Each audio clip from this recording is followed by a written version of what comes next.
नहमदुहु व नुसल्ली अला रसूलिल करीम अम्मा बाद फ़अऊज़ु बिल्लाहि मिनश शैतानिर रजीम बिस्मिल्लाहिर रहमानिर रहीम। अस्सलामु अलैकुम व रहमतुल्लाहि व बरकातुहू। Welcome to my YouTube channel Islamic world. उम्मीद करती हूँ सब बहन भाई खैरियत से होंगे।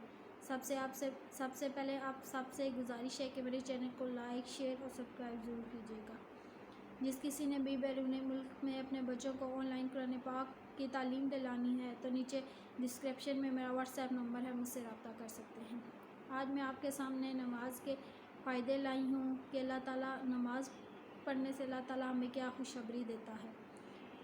फ़जर की नमाज़ का पहला फ़ायदा यह है कि नबी पाक सल्लल्लाहु अलैहि वसल्लम ने फरमाया, जिस आदमी ने फ़जर की नमाज़ पढ़ ली वो अल्लाह पाक की ज़िम्मेदारी में आ गया। इस नमाज की वजह से बंदा अल्लाह पाक के ज़िम्मेदारी में आ जाता है और बंदे के दिन के तमाम काम आसान हो जाते हैं। दिन आसानी के साथ गुज़रता है, दिन की मुश्किलात कम हो जाती हैं, बंदे और अल्लाह पाक के दरमियान फ़ासले ख़त्म हो जाते हैं। अल्लाह ताला की इस बंदे पर अपनी रहमत होती है। फ़जर की दूसरी नमाज का फ़ायदा यह है कि नबी करीम सल्लल्लाहु अलैहि वसल्लम ने फरमाया, जिस आदमी ने ईशा की नमाज़ बाजमात पढ़ ली तो बंदा ऐसा है कि जैसे इसने आधी रात नमाज़ पढ़ी, और फरमाया कि जिस आदमी ने फ़जर की नमाज़ भी बाजमात पढ़ ली वो बंदा ऐसा है जैसे इसने सारी रात नमाज़ पढ़ी। तो कितनी बड़ी खुशखबरी है कि अल्लाह ताला इशा और फ़जर की नमाज़ के लिए, अगर हम इशा की पढ़ेंगे तो सुबह फ़जर की पढ़ेंगे, इसके दरमियान जितना भी टाइम होगा अल्लाह ताला वो सारा टाइम हमारी इबादत उसमें अमाल नामे में हमारी इबादत लिख देते हैं कि बंदा रात को सोए और सुबह उठकर कुछ वक्त के लिए अल्लाह पाक के सामने खड़ा हो जाए और फ़जर की नमाज़ पढ़ ले तो इस पे अल्लाह पाक का कितना बड़ा सवाब भी देते हैं और कितना बड़ा अपना करम करते हैं, ये हम लोगों को नहीं पता। पूरी रात नमाज़ पढ़ने का सवाब है, जैसे इसने सारी रात नमाज़ पढ़ी तो कितनी बड़ी खुशखबरी है। इशा की नमाज़ पढ़ी, फिर हम सो गए, फिर सुबह उठ के हमने फ़जर की पढ़ी, इसके दरमियान जितना भी टाइम है अल्लाह ताला वो सारा टाइम हमारी इबादत में लगता है, जबकि हम सोए होते हैं। कि बंदा रात को सोए और सुबह उठकर कुछ वक्त के लिए अपने अल्लाह के सामने खड़ा हो जाए और फ़जर की नमाज़ पढ़ ले तो ये अल्लाह पाक कितना बड़ा सवाब हमें देता है। पूरी रात नमाज़ पढ़ने का सवाब देता है। फ़जर की नमाज़ का तीसरा फ़ायदा यह है कि नबी करीम सल्लल्लाहु अलैहि वसल्लम ने फरमाया, फ़जर की दो सुन्नतें रखते हैं दुनिया और दुनिया में जो कुछ भी है इस तमाम से बेहतर है।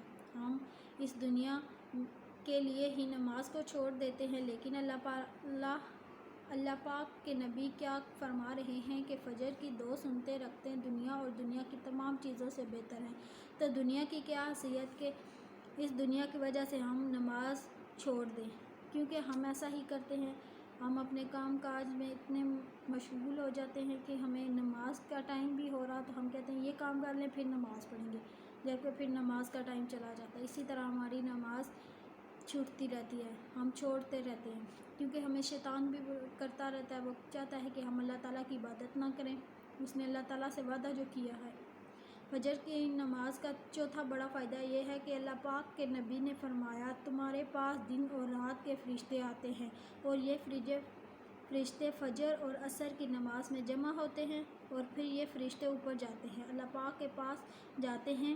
अल्लाह पाक सब कुछ जानता है, लेकिन फिर भी दिन और रात वाले फ़रिश्तों से पूछता है कि जब तुम मेरे बंदे के पास से आए तो उसने उसको किस हालत में छोड़ा। फ़रिश्ते कहते हैं कि है अल्लाह, तेरा वो बंदा नमाज़ पढ़ रहा था, फ़जर की नमाज़ इसने पढ़ी, कितनी खुशकिस्मती है इसके लिए। वो लोग जो फ़जर की नमाज़ पढ़ी बड़ी पाबंदी के साथ पढ़ते हैं, ऐसे लोगों के बारे में फ़रिश्ते अल्लाह ताला को बताते हैं कि है अल्लाह, हम तेरे बंदे के पास ऐसी हालत में गए कि वो नमाज़ पढ़ रहा था, तेरे सामने झुका हुआ था। फ़जर की नमाज का पांचवा फ़ायदा आपको बताऊँगी। अल्लाह ताला के नबी ने दुआ फरमाई है, अल्लाह मेरी उम्मत के लिए सुबह के वक्त में बरकत दे। जिन लोगों के लिए अल्लाह के नबी की बरकत की दुआ फरमाते हैं तो वो कितने ही खुशकिस्मत हैं। अगर कोई मर्द या औरत फ़जर की नमाज़ पढ़ने के बाद अपना काम शुरू करे तो अल्लाह ताला उसके काम में बरकत अता करता है। इसलिए कि अल्लाह के प्यारे नबी करीम सल्लल्लाहु अलैहि वसल्लम ने बरकत की दुआ मांगी है। अल्लाह ताला ने हमें बख्शने की भी दुआ मांगी है, बरकत की भी दुआ मांगी है। नबी करीम सल्लल्लाहु अलैहि वसल्लम की उम्मत हैं, انہوں نے ہمارے لیے کیا کچھ کیا، لیکن ہم ایسے ہیں کہ ہم اپنے کاموں کو زیادہ اہمیت دیتی۔ میری تمام بہن بھائیوں سے گزارش ہے کہ نماز پلیز شروع کریں۔ اللہ تعالیٰ آپ سب کو 5 وقت نماز پڑھنے کی توفیق عطا کرے اور ہمیں بھی پڑھنے کی توفیق عطا کرے۔ اب آپ سے اجازت لینا چاہوں گی۔ فی امان اللہ۔